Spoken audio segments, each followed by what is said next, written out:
Jeremy insisted Julie was lying out of spite, claiming she wanted revenge after he broke up with her. He told police he loved his parents and that they'd always supported him financially, though, he admitted, sometimes it wasn't enough. He also confirmed that he'd seen their will, which divided the estate equally between him and Sheila, something later proven true. Chief Inspector Jones still refused to believe Jeremy was guilty. But one detail bothered investigators. How had Julie known about the broken window? Jeremy explained that he had often sneaked into the farmhouse to steal money from his parents, and that Julie had helped him during those thefts. That detail explained how she might have known about the window, but it also made Jeremy look even more suspicious. The police held him for 5 days, but eventually admitted they had no solid evidence linking him directly to the murders. Instead, they charged him with burglary, since he confessed to breaking into his parents' office years earlier and stealing £900.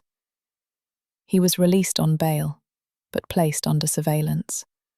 Almost immediately, Jeremy went out drinking, then to an upscale strip club. He later tried to sell 20 nude photographs of Sheila to the Sun newspaper for £20,000. Not long after, he left for Saint-Tropez with a friend. While he was abroad, Detective Superintendent Mike Ainsley took over the case. When Jeremy returned to England on September 29th, he was arrested again, this time for murder. Why exactly the arrest was made at that moment was never clearly explained. The trial of Jeremy Bamber began on October 3rd, 1986, at the Chelmsford Crown Court, presided over by Justice Drake and a jury of 7 men and 5 women. The jurors faced an unusual task. They had to decide who was responsible: Jeremy or Sheila. Representing the defence was Geoffrey Rivlin, QC, assisted by Edward Lawson, both experienced barristers. The defence argued that Sheila had most likely suffered a psychotic episode, during which she killed her family and then took her own life. According to this version, she supposedly removed the silencer from the rifle before the final shot, as it would have been impossible to reach the trigger otherwise. Afterward, she returned the silencer to the cupboard, changed her clothes and washed herself carefully, which, the defence suggested, could indicate a ritualistic or compulsive act associated with her unstable mental state. No one had seen Jeremy cycling to or from the farm that night. There were no physical traces connecting him to the murders, no blood on his clothes, no scratches, no injuries. Investigators never even found any blood-stained clothing that might belong to him, although, notably, they hadn't really looked for it either. The defence maintained that Jeremy's delay in driving to the farm after the supposed phone call from his father could be explained simply. He was terrified. The prosecution, however, told a very different story. They argued that Jeremy, driven by greed and resentment, left White House Farm around 10 p.m. on August 6, 1985, after dinner with his family. Later that night, or more precisely in the early hours of August 7th, he returned to the farmhouse on his mother's bicycle, which he had borrowed a few days earlier. He took a back route, avoiding the main road, and approached the house from behind. Once inside, he retrieved the .22 caliber rifle fitted with a silencer and crept upstairs. There, prosecutors claimed, he shot Daniel first, as the boy slept, then turned the gun on Nicholas, who had woken up and seen him. Neville, alarmed by the shots, rushed out of his room and confronted his son. Jeremy fired as he backed down the staircase, and the 2 men ended up in the kitchen, where a violent struggle took place. The scene bore clear evidence of a fight: overturned chairs, broken dishes, and blood splattered across the floor. June and Sheila, the prosecution argued, were terrified and waiting for their fate. Jeremy entered the master bedroom, shot June, then ordered Sheila to sit down near her parents' bed, before shooting her twice. The detail of 2 gunshots was one of the case's strangest aspects. If Jeremy wanted to make it look like suicide, why fire 2 rounds? The prosecution suggested that perhaps the first shot hadn't killed her instantly. But even so, he must have realized that 2 shots would raise suspicion. Still, they argued, Jeremy went to great lengths to stage the crime scene. He discovered that Sheila couldn't have pulled the trigger with the silencer still attached. Her arms were too short. So he removed it and returned it to the gun cabinet. Then, he placed the Bible beside her body to introduce a religious motive, reinforcing the image of a psychotic breakdown. Before leaving, he took the kitchen phone off the hook to suggest a sudden interruption, exited through the window, and slammed the frame so the latch would click shut from the inside. He then rode home on his mother's bicycle and, at 3:26 a.m., made the call to the police. The prosecution's version sounded far more coherent and, to many, more believable. The silencer became the centerpiece of their argument. They claimed it had been attached to the rifle when the murders occurred because blood was found inside it. Blood that, while never conclusively proven to be Sheila's, matched her blood type. The presence of the silencer also made suicide physically impossible. Measurements taken during the investigation showed that Sheila's arms were too short to reach the trigger with the silencer attached. If she had realized this mid-act and removed it, it would have been found beside her body, not hidden away in the gun cabinet. And, as the prosecution emphasized, who shoots themselves twice? They also reminded the jury that Sheila had not recently spoken about wanting to die, showed no renewed interest in religion or in firearms, and had not expressed suicidal thoughts to anyone. For the Crown, there was only one logical conclusion. Jeremy Bamber had killed them all, and made it look like Sheila did. Sheila had neither the strength nor the opportunity to overpower her father, and there was no physical evidence on her body to suggest that she had moved around the crime scene or taken part in any struggle. On October 28th, after more than 9 hours of deliberation, the jury found Jeremy Bamber guilty by a majority of 10-2, the minimum margin required for a conviction. He was sentenced to 5 life terms. The judge addressed him directly. Your actions in planning and carrying out the cold-blooded murder of 5 members of your family represent evil, almost beyond human comprehension. As the verdict was read, Jeremy showed no emotion. He swayed slightly in his seat, then went completely still. Jeremy Bamber was sent to a Victorian-era maximum security prison, among some of Britain's most notorious violent offenders. Over the years, he filed multiple appeals, each one unsuccessful. Gradually, a campaign for his release began to gather momentum. Several prominent public figures became involved, including Bob Woffenden, an investigative journalist specializing in miscarriages of justice, Scott Lomax, a true crime author, Peter Tatchell, a human rights activist, George Galloway, politician, broadcaster and writer, and Andrew Hunter, former MP and ex-detective. Hunter called it one of the greatest miscarriages of justice in the last 20 years, and even proposed that Bamber be released on bail if a new appeal were accepted. He revealed that Bamber's legal team had requested access to the notebooks of Inspector Jones, the first officer in charge of the investigation, a man who had always believed Jeremy was innocent, but died before the case went to trial.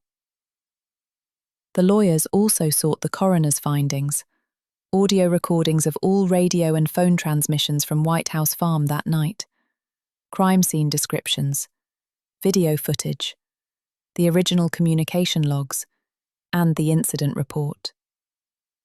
In August 2005, Bamber's lawyers submitted a formal petition for clemency to the Home Secretary. The accompanying letter stated that at least a quarter of the case documents had never been disclosed to the defence. The new legal team received 38 boxes of materials, including photographs that had never been part of the prosecution or defence evidence in either the original trial or the appeals. So, what are the key points that might cast this case in a different light? Let's start from the weaker arguments and move toward the stronger ones. In 2009, Jeremy Bamber underwent a comprehensive psychiatric evaluation for psychopathy, narcissism, and other personality traits. These assessments were conducted by different experts over many years, 27 psychological evaluations across 26 years in total. All of them found no evidence of psychopathy or any related disorders. Bamber was not a narcissist. He demonstrated a high level of empathy, according to the reports. It's therefore quite possible that his emotional reactions after the murders, his visible distress, his apparent confusion, were genuine rather than performed. That said, no psychological conclusion could prove it definitively. The experts noted that, within the family, his relationship with Sheila was the most strained. Some of his strange behaviours after the tragedy, going to restaurants, taking trips, and appearing carefree, were explained by psychologists as coping mechanisms, attempts to feel alive after trauma. And indeed, when looking at the material facts, his alleged motive seems less convincing. Jeremy was already the heir, regardless of whether his parents were alive. His parents regularly gave him money, bought him a house and a car, and even funded his travels. They were planning an elaborate wedding for him and Julie, and were said to be genuinely excited for their future together. If not for the murders, that wedding might have gone ahead. To kill his entire family under those circumstances, risking arrest, the death penalty's moral equivalent, and total disgrace, would have been irrational to the point of self-destruction. Even inheriting half the estate was an enormous fortune. As one investigator later remarked, a man who already had everything, love, wealth, freedom, had the least to gain by murder. Many observers were puzzled by how careless Jeremy seemed to be. After all, he had allegedly left the rifle on the kitchen table. But within the Bamber household, this was hardly unusual. Neville Bamber routinely left firearms scattered around the home, in the downstairs bathroom, by the front door, even in the hallway. This was simply the way many British farmers lived before stricter gun laws were introduced. Importantly, the jury never heard this context. There was also growing evidence that several witnesses, including Jeremy's uncle, Robert Boutflower, had a personal financial motive in ensuring Jeremy's conviction.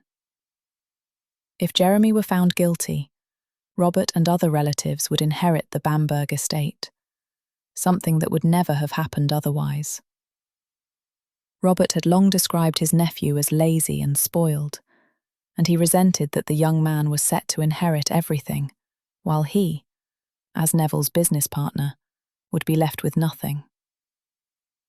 He also knew that Jeremy had little interest in continuing the farming business, which meant the entire operation would likely be sold off. None of this information was disclosed to the jury, even when they asked whether any witnesses might have had a motive to testify against Jeremy.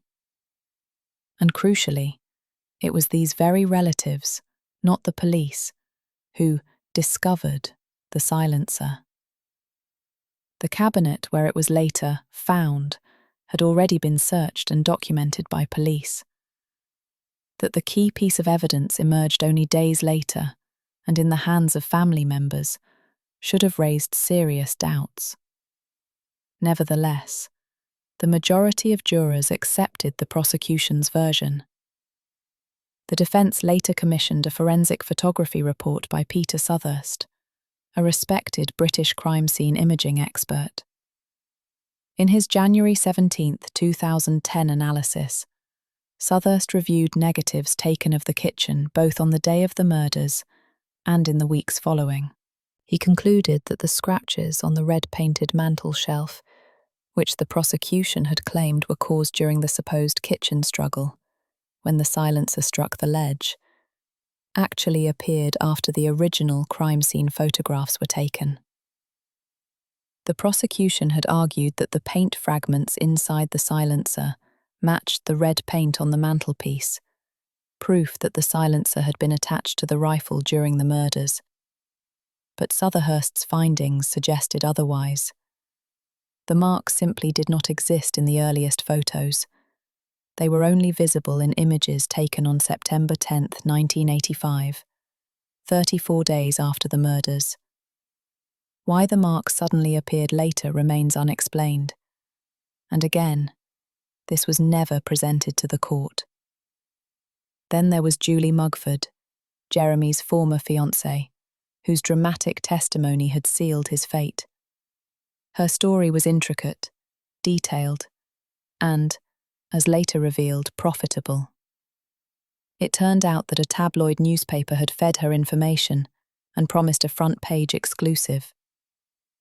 Julie received £25,000 for selling her story, the same story that became the prosecution's emotional centerpiece. On the morning of August 7, 1985, Essex police photographer began documenting the crime scene at around 10:20 a.m.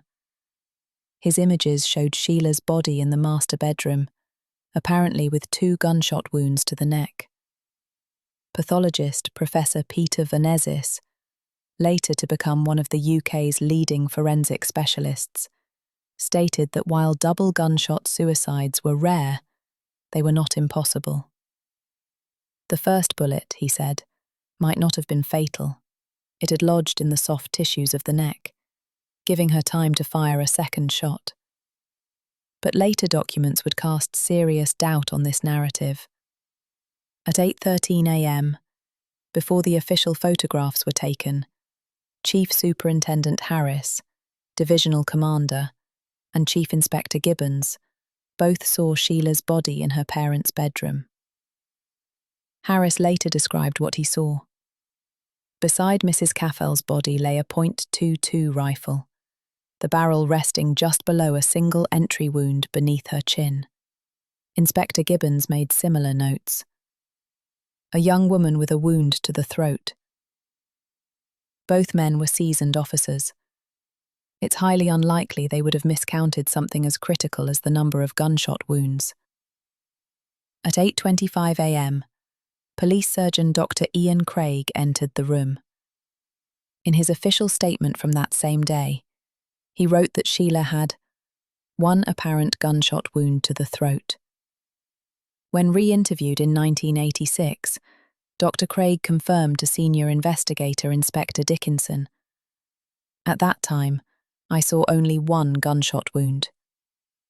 2 more officers, Detective Inspector Robert Miller and Detective Sergeant Stanley Bryan Jones, entered the room at 9:15 a.m. Miller's report stated, "It appeared to be self-inflicted." Detective Jones never mentioned any additional wound in his testimony until 1991, 5 years later, when he told internal investigators he had been surprised to learn from Dr. Venezis that Sheila supposedly had 2 gunshot wounds. Until then, he had always believed there was only 1. Finally, Norman Henry Ride, the coroner's officer, contributed information to the official coroner's report dated August 9, 1985. The document stated plainly, "The appearance of Sheila Caffell was consistent with a self-inflicted wound." In total, 6 professionals, including a chief superintendent, a chief inspector, a detective inspector, a detective sergeant, a coroner's officer, and a police surgeon. All described seeing only one gunshot wound when they examined Sheila's body before any photographs were taken. What happened between that moment and the later forensic documentation remains one of the most troubling and unresolved questions in the entire White House Farm case. The question of whether Sheila had been shot twice proved disastrous for Jeremy's defense, since many believed that no one could shoot themselves 2 times in succession. The suppression of evidence suggesting that Sheila may have had only one gunshot wound when she was first seen, combined with the undisclosed findings of the coroner's full report, which we will return to later, allowed the Essex police to plant a seed of doubt in the jurors' minds about the possibility of suicide. Could this discrepancy be explained? Perhaps the rifle had accidentally discharged while one of the officers moved it inside the master bedroom. The weapon was repeatedly repositioned that morning. Different officers recorded it as being in different locations, even in different rooms. In the photographs, the rifle appears to have been moved several times. In one image, the muzzle can be seen beneath Sheila's necklace on the left side. In another, it rests higher than the necklace, pointing upward from her chest. In others, it seems not to touch her body at all. Blood patterns showed that Sheila's first shot was fired while she was in a vertical or semi-upright position, since the blood had run down the right side of her nightdress toward her waist. It is, however, difficult to imagine that she would have calmly sat down as Jeremy instructed, after witnessing the murder of her children and parents. There was also confusion about the alleged movement inside the house that night. Sergeant Bewes and Constable Mile reported seeing movement through a window, but later claimed it was merely moonlight reflecting on the glass. Yet their reaction at the time was to request armed backup. In the 1980s, such a response would only be triggered if officers believed an armed person was inside. If it was indeed just light, what was its source? It was still dark, and the moon was on the opposite side of the house. Several reports contradicted each other regarding which rooms had lights on.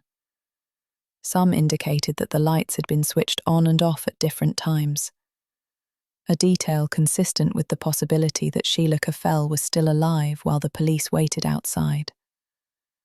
There is, of course, one significant contradiction.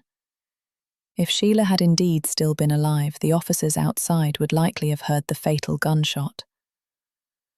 On the carpet near her right arm, just below the shoulder, lay a Bible, its pages stained with blood and bearing fingerprints and smudges. Next to it was a handwritten note that mysteriously disappeared, as did a piece of crocheted fabric found between the Bible's pages. It was later revealed that Essex police had conducted forensic fingerprint analysis on the blood-stained Bible. The results showed positive matches, fingerprints belonging to Sheila and to another person. Yet neither during Jeremy's trial nor in the years that followed did police ever disclose whose prints those were. If the fingerprints had belonged to Jeremy, the prosecution would undoubtedly have used them to strengthen its case. Since that never happened, the logical conclusion is that they were not his. Jeremy's clothing was also eventually examined, belatedly. But again, nothing incriminating was found. In the end, Jeremy Bamber was convicted on the basis of hearsay, distorted or possibly falsified evidence, and unreliable witness testimony. The Essex police had clearly misled the jury, concealing crucial forensic details that remain undisclosed to this day. There remains a dominant argument that Sheila Caffell could not have overpowered Neville Bamber. Indeed, very few people could have. But what is often ignored is the likelihood that Neville had already been shot before being struck with the rifle butt. He may have been unconscious on the floor when the blows were delivered. The defense suggested that Sheila's clean hands and feet could be explained by a ritualistic washing, a behavior sometimes observed in psychotic episodes. Her socks were found next to her body, implying she may have been wearing them and then removed them herself before the final act. Neither the crime scene photographs nor the morgue photographs show the sole of Sheila's right foot.